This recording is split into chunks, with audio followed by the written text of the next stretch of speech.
Okay, so this info session is for our fall semester program in Buenos Aires, Argentina. My name is Tracy. I work in the Center for Global Education, and this is one of the programs that I manage. I'm very fond of this program as I lived in Argentina for several years. And so I'm super excited to be able to share that with students from St. Ben's and St. John's who also go to study abroad there. Feel free to ask questions at any time. If you have a question, it's likely that your neighbor has a question. Don't be shy. This is a great time for you to get all of your questions answered. So I manage this program. We're joined with two alum that were in Buenos Aires last fall. It's been a year already. And so they're going to share a lot of logistical information, more about their experience from a student perspective. And we're also joined by Roy Ketchum. So he will be the faculty director for next fall as well. And you'll hear more from all three of them throughout the presentation. So with that, I will turn it over already to our alum. Take it away. Let me hide this. There we go. Yeah, we'll see it though. Okay, so my name is Anna. I am now a senior. I am a psychology and Hispanic studies double major. And I'm Vinny. I'm an elementary education major in Spanish minor. So yeah, we were both in Argentina last fall, so the first time that we ran the program. And as you probably know, the program is located in Buenos Aires, which is a beautiful, vibrant, huge city. This is a picture of the Obelisco, which is one of like the big looks kind of like the Washington Monument, but it's like one of the big symbols of Buenos Aires.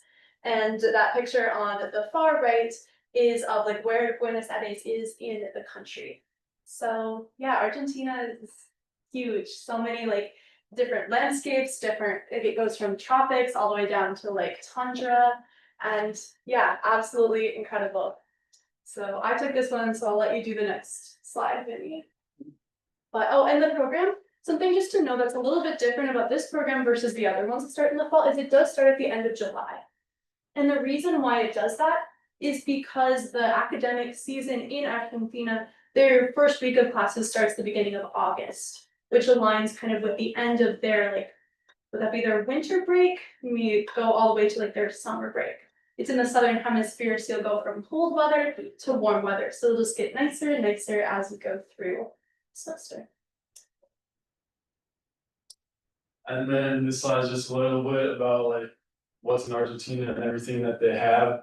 One thing that I loved was seeing the dogs. It is like a city, so it's like there's city and parks, but you'll see dog walkers everywhere. And like this is a small group of dogs. Like in this picture, like they usually have like 10 to 15 dogs walking, and it's crazy. So I love seeing that, just walking down the street and you can see dogs walking by.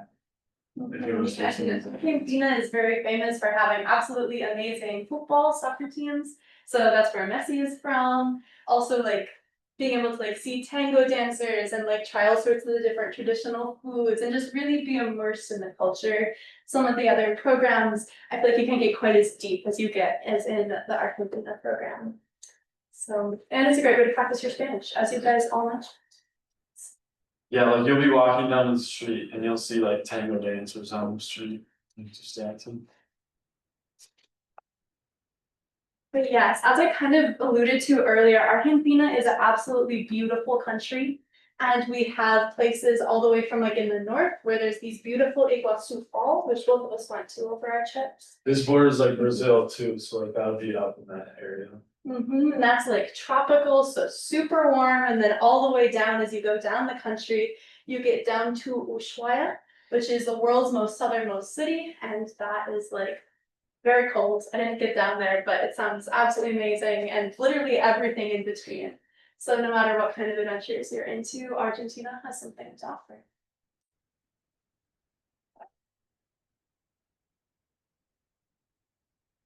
Yeah, I can't introduce you, so I'm gonna let you do that, right? Time that I was about to sneeze, but so there's a bunch of information on there. I guess I'll say a little bit of that. I did undergraduate in Notre Dame, graduate at University of Minnesota. Kind of like the origins, a little bit of my Spanish language was that I lived in Mexico as a youth, kind of like on 2 different occasions prior to going to high school. So the latter one was kind of, in those days, we didn't use that term, but now it would be called a gap year I had between 8th grade and 9th grade, and I was in Durango in Chihuahua, northern Mexico, and something really kind of special happened to me there.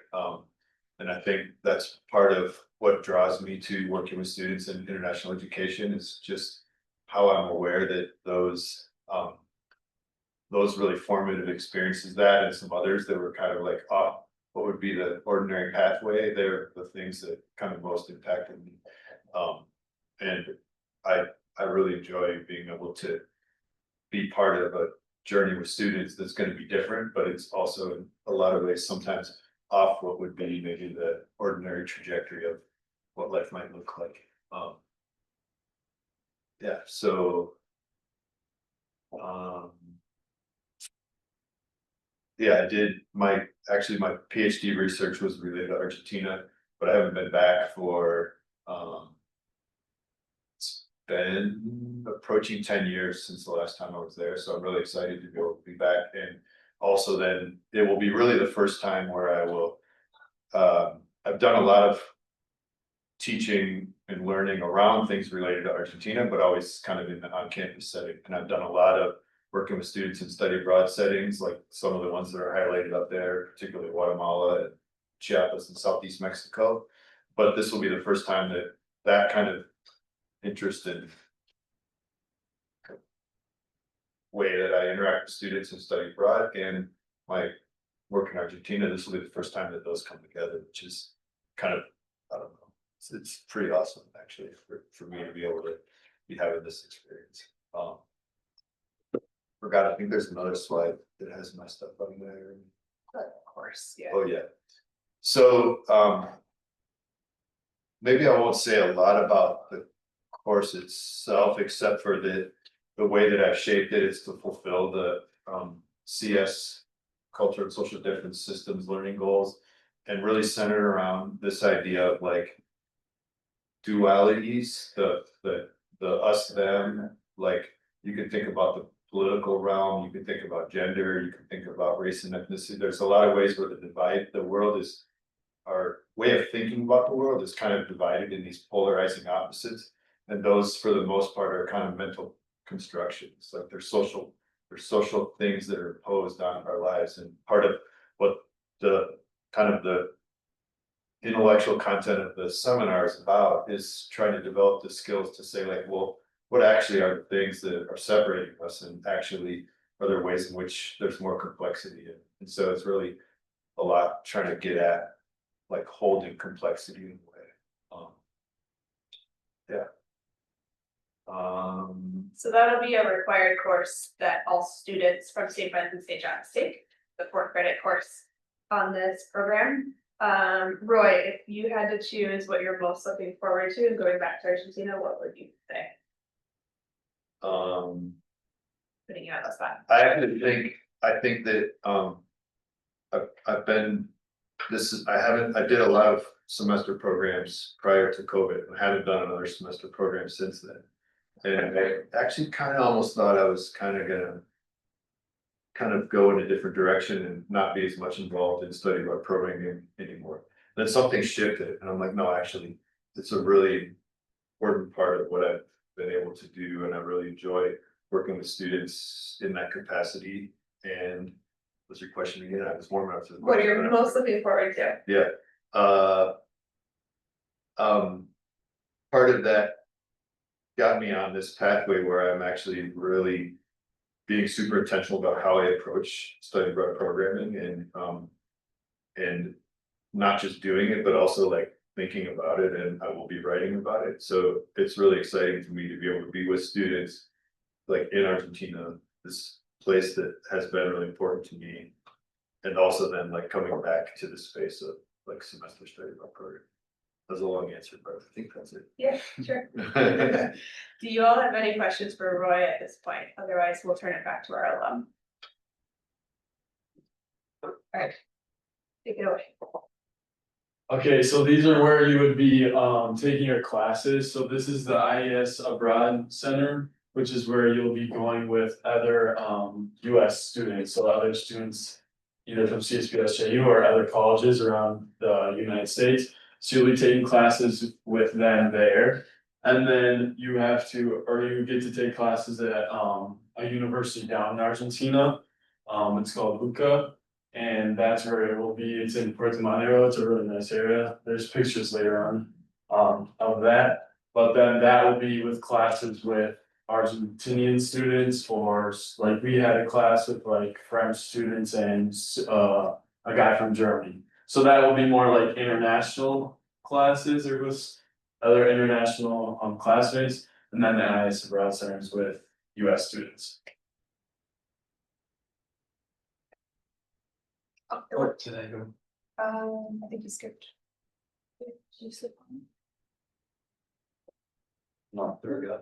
Okay, so kind of jumping into like the IDA Center itself, so as Danny mentioned, this is all US students. And the staff there are some of the most amazing, wonderful people I have ever met. So Adia is one of the directors, and then you have all these support staff, so not only do you have Roy that's really there for you in every part of your journey, but also with these amazing human beings, absolutely love Flora and Anna, that like are super good at like answering any questions you have and helping you through the good days and the bad days, and also just making a lot of like programs for you to get to know other Argentine students and like community stuff within the US students too.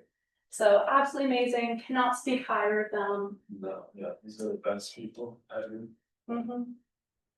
Besides Roy, obviously. Well, so I will just say that in all of the programs that I did before, there were staff on site, but nothing like how much support there is. So it's just to emphasize that St. Ben St. John's like recently made a step towards kind of committing to running programs with really awesome support staffs like that. So that's something that I'm also excited. Add it to the list. And then this is just what the IS Rad Center looks like. So this is on like a huge avenue, and it's just like a building like that, and you'll be like on the 12th floor. And then this is just what the outside of the classrooms look like. It dives in deeper. So these are what the classrooms will look like. This is like the biggest classroom that they have, and they have it titled different. Anybody else in there?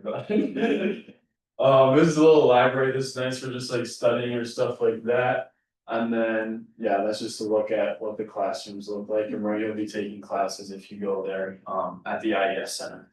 The class sizes are about equivalent to St. Ben St. John's. So it'll usually be like maybe 15, 20 students, sometimes less. I know one of our classes has like 6. I think it's a little But less.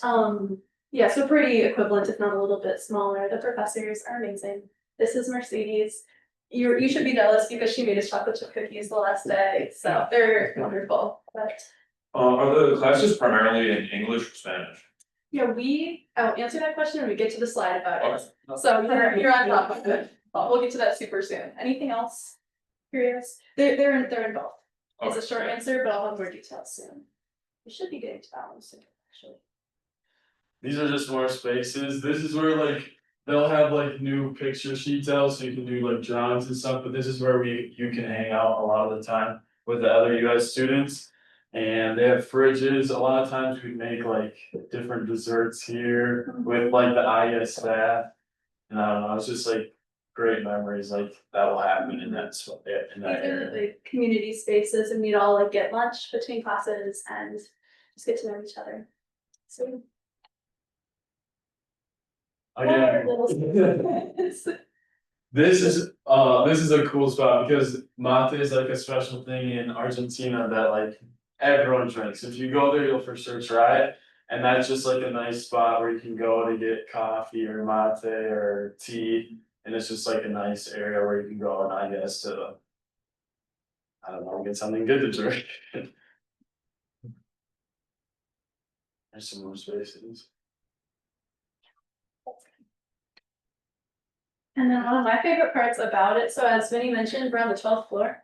So that means we have this beautiful terrace patio thing. But essentially it looks out over the city and is absolutely stunning. We'd also have lunch whenever it was sunny out here. And there's also an asado grill. So asado is like a really important Argentine tradition where you'd like cook lots of meats. And so I know in our orientation, they made us an asado. And that was a wonderful way to be welcomed. But yeah, definitely another great hangout space. Yeah, like you said, you were looking forward to warm weather, like this is a perfect spot to like take a nap in the sun. Okay, so jumping right into your question about classes. So everyone will be taking, or all the St. Ben St. John students will take that study abroad seminar class with Roy. So that will be in English, and at least I assume it will be in English. And that is awesome because that gets you your CSD credit done, which is amazing to not have to do that on campus. You will also, everyone will take a Spanish class, and that will be at your level. So there'll be a placement exam, which sounds scary, but really isn't. That just kind of figures out like, there's 5 different types of classes. From like, no Spanish at all to you are bilingual. And so you'll fit somewhere in there. And then everyone will also take a class at Universidad Católica Argentina, which is UCA. And I know we'll have more slides about that later. And the reason why we do that is 1, because it's absolutely awesome, and 2, they sponsor our visas. So that's really helpful. And then, so in addition to those required classes, then you can also choose to take 1 to 2 other electives at IES. So they have a whole broad arrangement of different classes, really fits into any majors that you're interested in. And I think, one side note, so these electives are either in Spanish or English. Also, the ones you can take at UCA are either in Spanish or English. But in order to take any Spanish class, you either have to have taken Spanish like 230 or like tested into the equivalent of that. Yeah, just so you aren't completely lost when you show up to class, because that wouldn't be fun. Any questions about this? This is just kind of an overview of like what I just said about the different Spanish classes. So you would be, after you take that little exam, then you would be placed into one of these. So yeah. Do you register at here at St. John's before you go abroad, or how does like registering for classes work? You'll go there and like she said, you'll go a little bit earlier, so you get to like, they'll give you the list of classes and then like you'll have like a week where you can go to any class you want, like you can pick whichever classes you wanna go to, either at UCA or IES. And then after that, you'll meet with, you have like an advisor technically with the IES staff. At least that's how we did, because we didn't have a professor that went with us. But you have an advisor there and then you can sign up to classes. And it's just like a meeting, 5-minute meeting. And so when we're discerning between these different classes, they'll have a list of the, what's it called, the attributes of each class? Yes. Yeah. That is currently online too. Oh, it is? So if you go or in that global portal, it'll have all the alphabet soup letter combinations behind it. Perfect. So if And that's- usually they just put you in the Spanish class, so you won't have to decide for that, like they just put you in one extra placement thing. Yeah, and we'll work in the spring with students who will be going to Argentina, to determine the classes that you should be taking. Just like you'll meet with your advisor like you do normally every semester to determine what classes you should be taking, and we'll match that with the best course options for you in Argentina. So for example, if we're looking at the Spanish classes, if the last class you completed on campus was Hispanic Studies 112, then you know you should be taking 211 when you're going to Argentina. If you completed, say you completed 230, you should have an idea that you are going to be taking Hispanic Studies 270. Sometimes it happens that you place into a different level, but the next sequence in the numerical order is what it will transfer back as to St. Ben's and St. John's. Is there another piece to add to that, like students will actually register for something, Yeah, but then it, yeah, and so you'll do your course registration on campus in March or April, just like normal time, I think earlier, March. And so you'll choose your Spanish level class, you'll register for the study abroad seminar, and then you'll register for Argentina pending courses. And that's a placeholder, because then once you get on site, you'll have that week period to try the classes and decide what your final schedule will be. And so once your final schedule is decided when you're in Buenos Aires, then we will work with your banner registration on campus and make sure you're registered for the classes that you're actually taking. Back to your question, it's a little bit of both. Yeah. Okay. Yeah. If I want to take all my classes in Spanish, is that an option? Yeah, as long as you meet the prerequisite, if your level is adequate, then absolutely. All of them except Roy's. And the one, but there's also like, so it taught in English, but also like, there's always like. Spanish is always part of the story. Sure. But the main language of conversation in the class, because students will be of various levels, will be English, but. And yeah, but you could do, you could probably do 12 credits. 12 or something plus or minus that would count towards, that would be in Spanish and would count towards the Hispanic studies. Okay. Perfect. There's a lot of options, especially at we take a bunch of classes in Spanish. So speaking of classes that are not in Spanish, these are all the ones that are in English. Yeah, and they all, as you can see, have those little attributes right behind them for the ones that they would transfer back into. The full course list, like Anna said, is linked on our Google portal brochure, and you can see some of these also count for major or minor credit if they're pre-approved. So like some of the GBOS classes, the psych class automatically transfers to count for psychology major or minor. And there's some environmental studies courses as well that will count automatically. Then these are the ones in Spanish. Which courses did you all end up taking? I took, or we both took, if you flip back to the last one, we both took cross-cultural psychology, I'd recommend, it was lovely, we got to meet with local women and do interviews with them. And like, even though it's in English, it's kind of like a mix, like he said, like Yeah. Spanish will be like incorporated in that, like that class was English, but we talked with people in the community and that was in Spanish. So yeah, But then going on to the next one, and we did community-based learning down here. we'll talk about that on other side too. But then I did the making of Patagonia class, which I believe is also covered later. But that one was awesome. For that one, you have a field trip to Patagonia, and so you go like as a full group into this city of Bariloche, which was incredible. I'll talk briefly about this. Yeah, there is an optional internship that's 3 credits. And so if you were like a GBA student that has a graduation requirement, you could look into completing an internship abroad, and that would count for your internship requirement. It's be a 3 credit internship, so you need to work out with the department chair if it would fulfill the entire requirement, but you'd be looking at it completing a minimum of 8 to 10 hours per week. You'd be placed in like a small to mid-sized company, and you could expect to be going to an office type setting and working probably with a computer with some coworkers. It's like a general description of what your internship would be, but some sample placements in the past have been like law firms, accounting firms, marketing firms, and they partnered with Fulbright. So there's a variety of placement options for students looking to do an internship. And then there's also an accompanying course that you would take alongside that to meet with all the students in the internship course and process what you're experiencing at your internship. So that's an option, it's not a requirement. There's another class that Vinny and Anna will talk about that also gets you out into the community. And the professor helps you find a place for the internship, like you don't have to find somewhere yourself, like they'll get that for you. But then, yeah, like Tracy mentioned, we did community-based learning. So this same thing, it's like an accompanying class. So we meet like maybe once a week, would you say? Yeah, you meet like once a week and just talk about like issues in Argentina or different like stuff going on in Argentina. But then the main part of the course would be actually volunteering and going out into the community. So I did Pilares, which was I went to like an after school tutoring type thing, so they had different teachers in a neighborhood that students maybe didn't have like the best home life. So the students would come to Pilares after school and we'd be able to help them with homework, we'd give them food. No, this happens sometimes.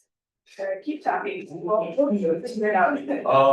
But yeah, there would be like food for the kids, mate, water, like it's just like a safe place for them to come to be able to do their homework, and you could just help them. And that was another great opportunity to practice your Spanish, like the course was in English, we had some Spanish guest speakers, but then going out into the community, that was all Spanish, and you had to work in Spanish, I guess, so.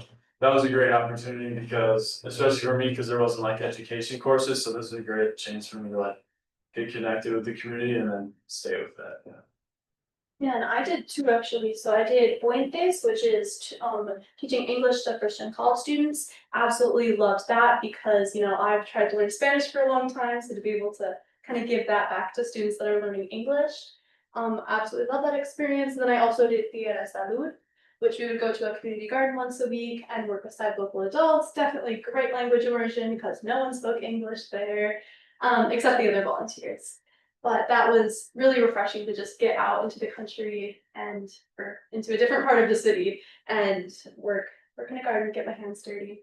So these are great because you get to really know local people, build relationships with the people that you volunteer with and with the people that you're serving. So definitely highly recommend this. Both of the internship and the community-based learning courses can fulfill Hispanic Studies credit.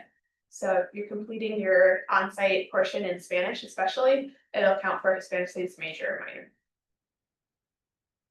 And same thing, it's like 8 to 10 hours, I think Pilares, I went like twice a week for like 2 hours. And then, yeah. Yeah, this is UCA. So this is the university that we partner with down there. It is an absolutely beautiful university and people are very friendly there. It's in the Puerto Madero neighborhood, which is kind of right along the river around there. Takes usually about 30 minutes to get there from the IEF Center. Then you'll just take the bus and everyone is required to take at least one class there. And yeah, that can either be in English or that can be in Spanish, either with international students or local Argentine students. So yeah, Luca was great. Yeah, this university is super cool, it's a great, like this is where she was talking about the rivers right there, and then that's the university overlooking it. And yeah, it's just a cool place. And that's us during orientation. Yep. And then here's just a list of courses. These are the Hispanic courses that you can take, and then the courses in English. We both took communication and creativity. I thought that class was pretty cool and fun. But yeah, so there's a long list and you get to choose from a lot of options. You can also take, oh, sorry. No, go ahead. These are designed specifically for international students. And so if you do have an advanced level of Spanish and you want to take a course alongside Argentinian students, you have that option too. The list is much longer than this, and so we don't have that posted, but it exists as an option if you want to be fully immersed into a class with Argentinian classmates. Do quick follow up on that, I don't think either of you did that, right? Is there anyone? No, but I had friends who did that from other universities. And yeah, you learn how different classrooms work in different countries and they're very different. But during that orientation week, you get to try out all the different classes that you find interesting. And if you find one that doesn't resonate with you, then you could change into another. So that you don't have to be scared. They help you through figuring out what works best for your goals. And then these are all the activities that you can partake in at UCA. So I did volleyball just to say, just keep being active. And that was a great opportunity for me to like meet local Argentine people and just play sports with them. And they was like super welcoming, super friendly. So if you like even sort of want to try something else, you should go for it because it's an awesome experience and I'm so grateful that I got to do that. Yeah, and it's not officially listed up there, but I did stuff with a group called UCA Pastoral, which is their campus ministry. And so they had a retreat down there. And that was some of my best Argentine friends were people that I met through that group too. So yeah, something for everyone with UCA. Housing, woo, okay, so this program is amazing because you live with local Argentine families. So that is a picture of Vinny with his host mom, and then that's me with my host mom and the other student that was in our homestay. So there's 1 or 2 students per homestay. They're in neighborhoods that are very close to the study center, so very conveniently located. They give you food, you have lots of language and cultural immersion every day. They're very kind. Yeah, that's what I got for this part. Yeah, did you mention the neighborhood? So, You can mention it again. okay, yeah, that's where you'd be staying. And then the IS center is like right here, so I would walk to the IS center. And yeah, so you're close to where you're going to school, which is nice. And then these are just, I think the next couple slides are things that, are part of the program. So like the first week you go, to an estancia, which is like a ranch in Argentina where they do asados and different stuff. This is, I think, this year's group, they went to a different estancia, but that looks pretty sweet too, but ours was like out on the farm and it was just a nice day because it was a week after orientation, which was like. Packed full of a bunch of stuff, so it was nice to just like relax on this farm and just play a bunch of different activities, and we got to eat asado. And a horse ran away and I had to go catch. Good, do you have anything else? No, I think you covered it. And then, so estancia, that day trip is included, and then also you also include a trip to Jujuy. So Jujuy, if you remember, this is where Buenos Aires is. And so Jujuy is in the very northernmost point of Argentina, completely different landscape, absolutely stunning. Pictures do not capture it at all. But are there more pictures on the next slide? I think. Yes, so we hiked with llamas, we went to these salt flats and took terrifying pictures of many stepping on others. And this was just really cool to see a very different part of Argentina, because Buenos Aires is a city which has beautiful, vibrant energy, but this was completely different. And so being able to see that diversity of cultures and landscapes, and also just have a really, really fun, like, long weekend with your friends. Oh, and just get an idea, well, the Iguazu, what she talked about earlier, like travel area, that's like up in here, so it's not too far, and then down here is where the cold areas, the Ushuaia and stuff. So it's crazy, like all these different landscapes are all in this one country. Yeah, and then a little bit about my class that I took. So I took the one called Making of Patagonia, and that's kind of a history, anthropology, kind of like looking at the indigenous peoples in this area. And for this, we did a kind of like long weekend trip to Patagonia itself.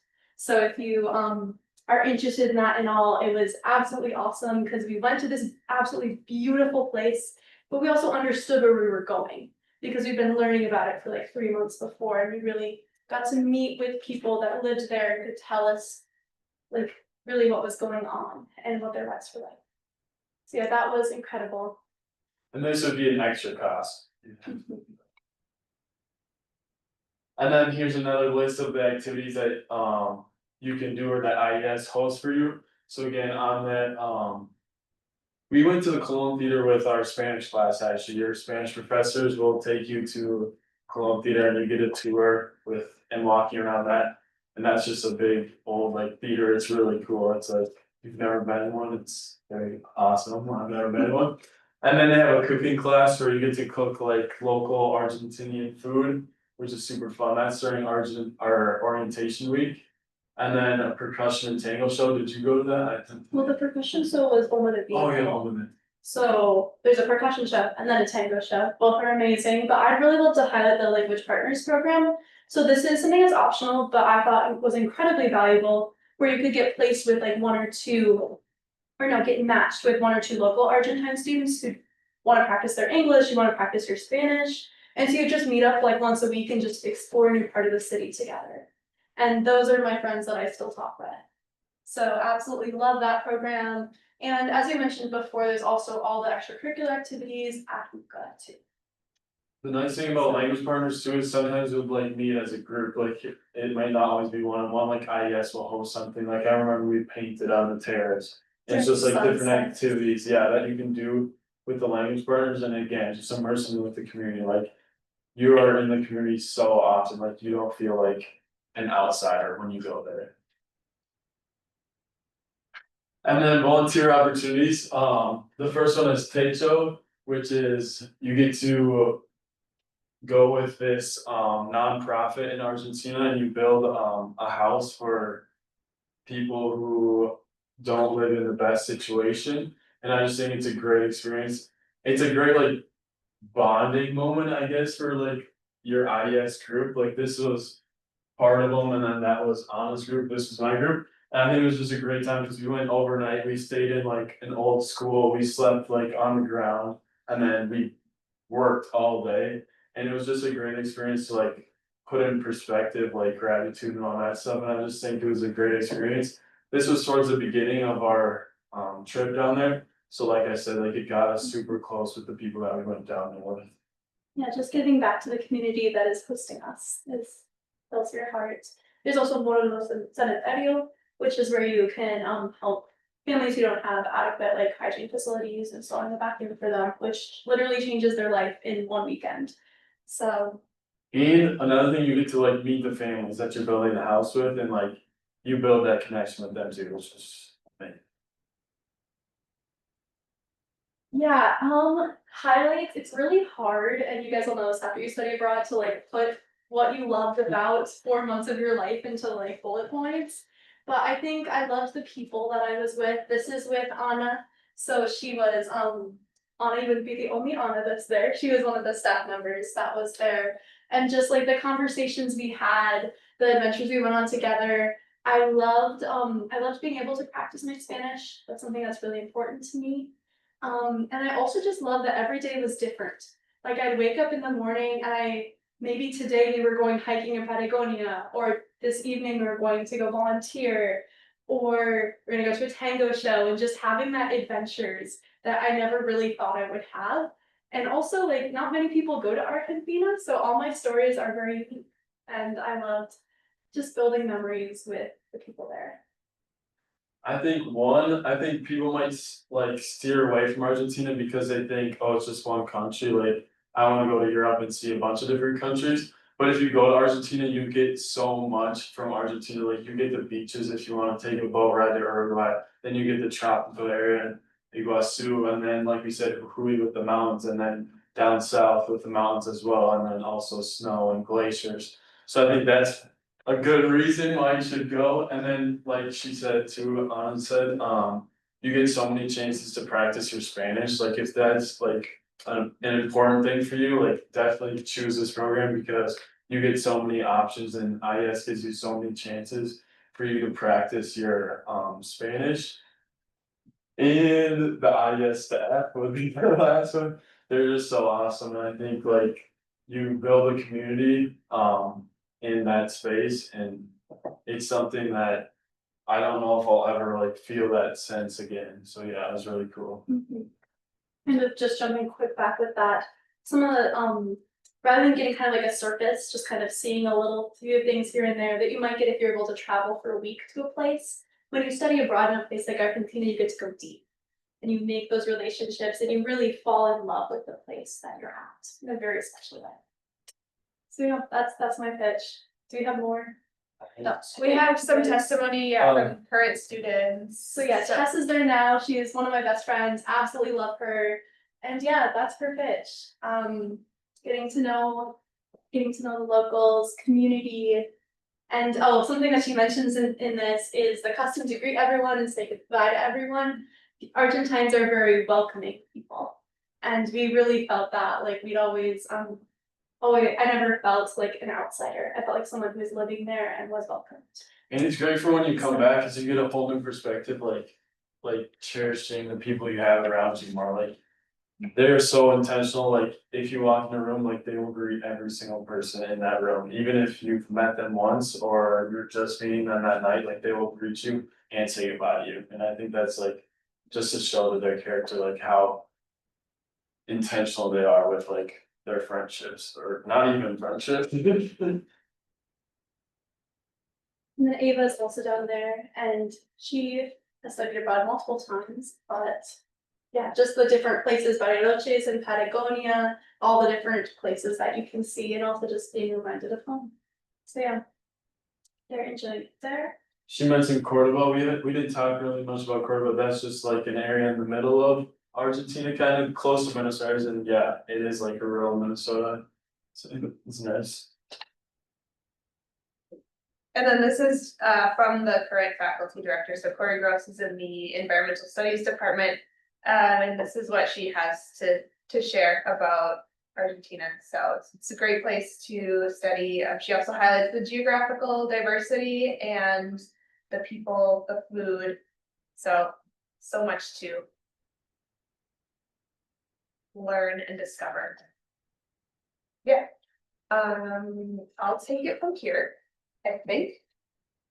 Does anyone have any questions for our alum before we continue? Yeah. I'm not super well studied on my Argentine architecture, but is that La Casa Rosada? See, Okay.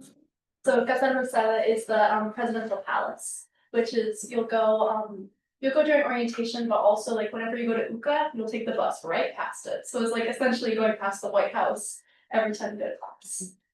So I love that.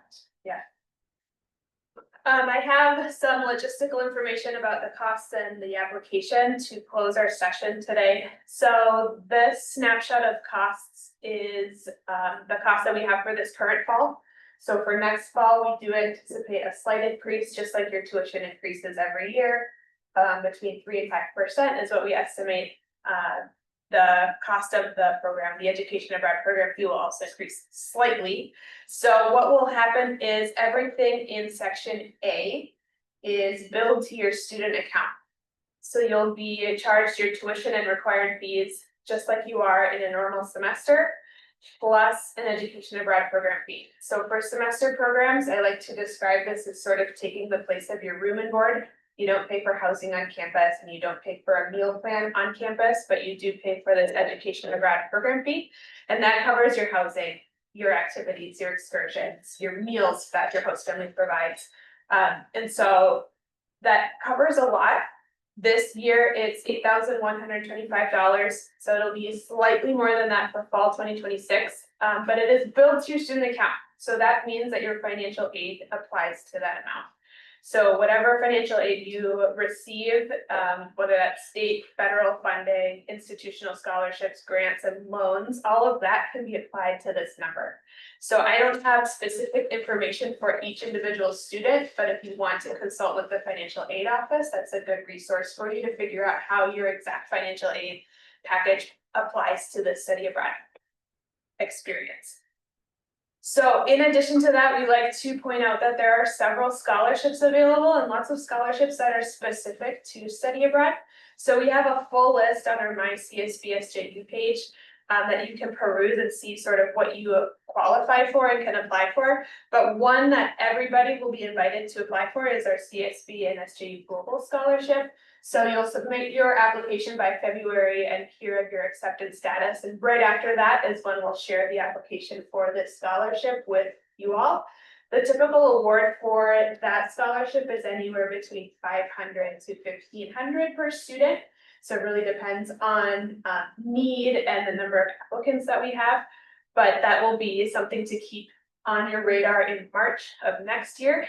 And also in March next year, we have the Gilman Scholarship deadline. And so if you know you receive a Pell Grant, or if you're Pell eligible, you can also apply for this Gilman Scholarship. And that is a national scholarship. It's pretty competitive, but if you are awarded a scholarship, which we do have students year after year, be awarded that scholarship, it's anywhere between like $3,000 and $4,000 typically. So that really helps with paying for your study abroad experience. So our staff in our office are very happy to help you with your scholarship essays.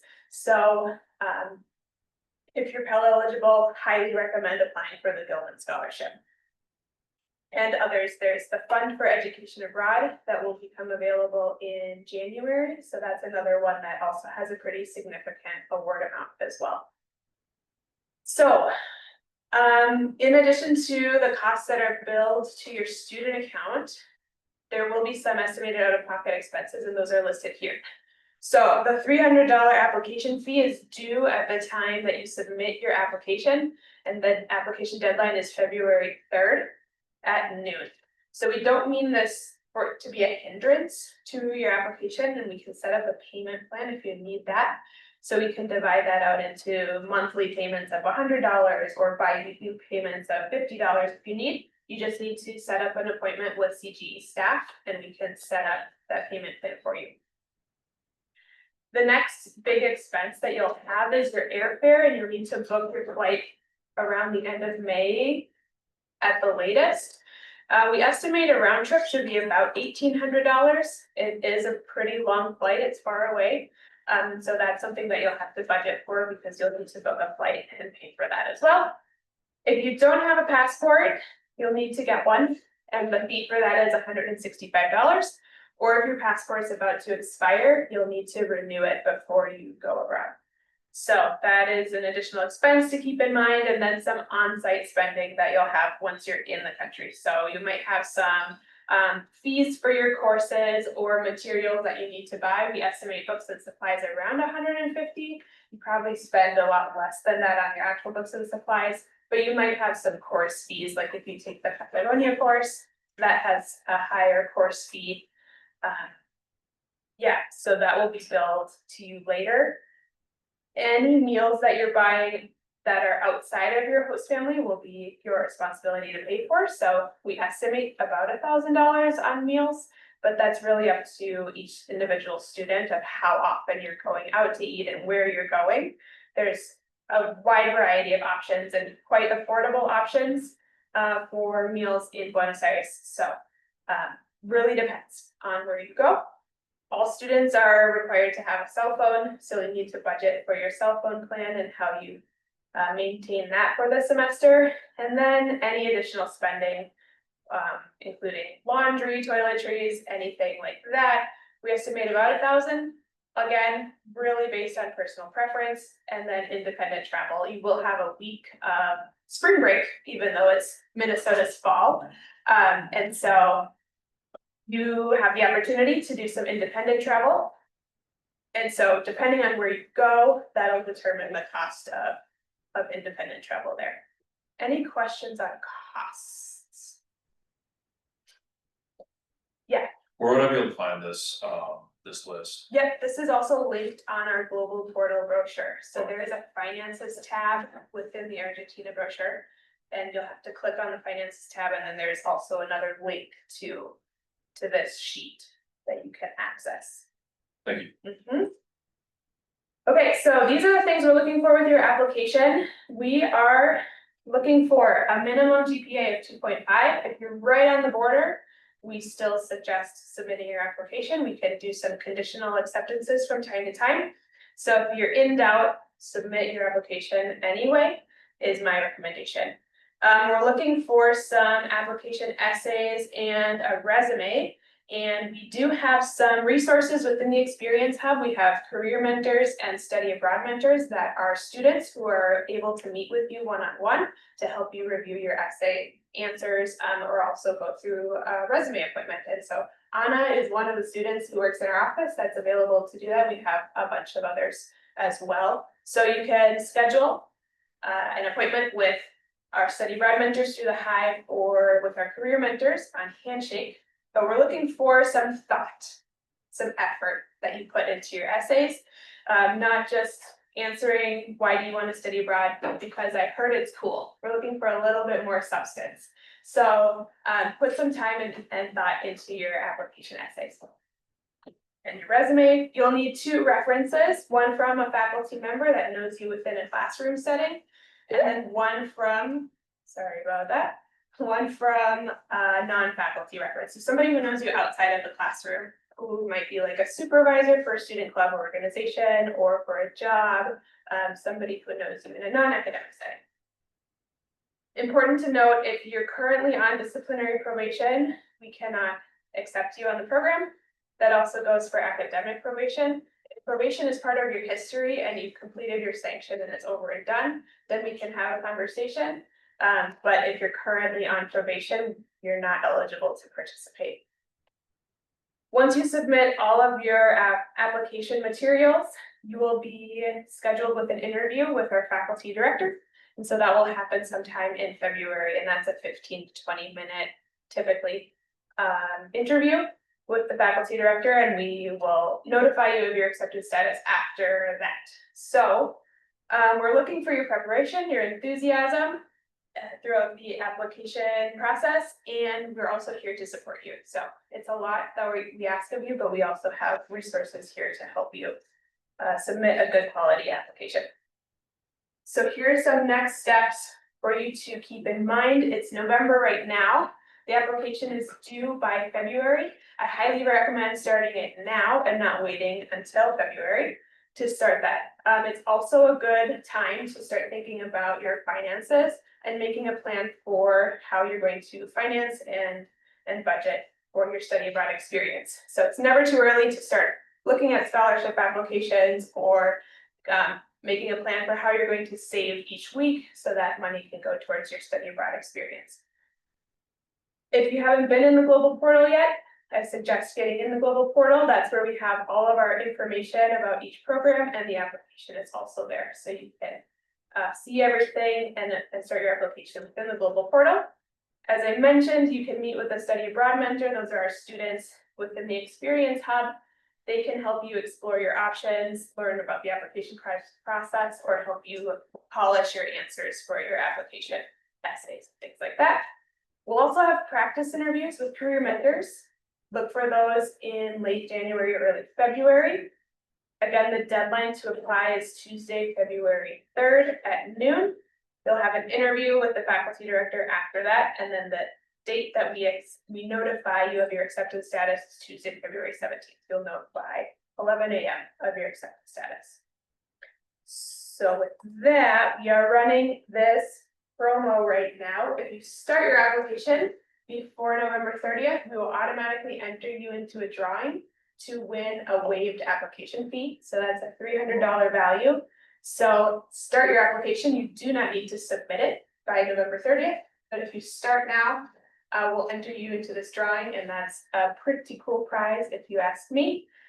So get in the global portal, start your application, and may the odds be in your favor. Any questions as we wrap up? Yes. Is it a required amount of students to be going on Argentina or like? We have a minimum of 10 to be able to send our faculty director. But if we have less than 10, we'll reassess. We might not have a faculty director or company, but it'd be like when Anna and Vinny went, you could still have students go, but they just wouldn't have St. Ben's and St. John's faculty. And we felt completely supported during our experience. It is, hopefully you guys will have enough though, because Roy is an incredible professor. So. Yeah. Other questions? All right, well, if you think of other questions along the way, feel free to reach out. Again, my name is Tracy. You can email me, you can reach out to Roy, or you can reach out to our alum as well with any questions at any time. And actually, please do reach out to me. I love having a conversation with students that are imagining study abroad and what it might look like, and yeah, and we can do it in a way that's more personalized for your individual interests, and I can share more about how I approach study abroad. So definitely reach out to me. So. All right, thank you all, and we'll end our recording here if I find my panel. Oh dear. Here we go. All right.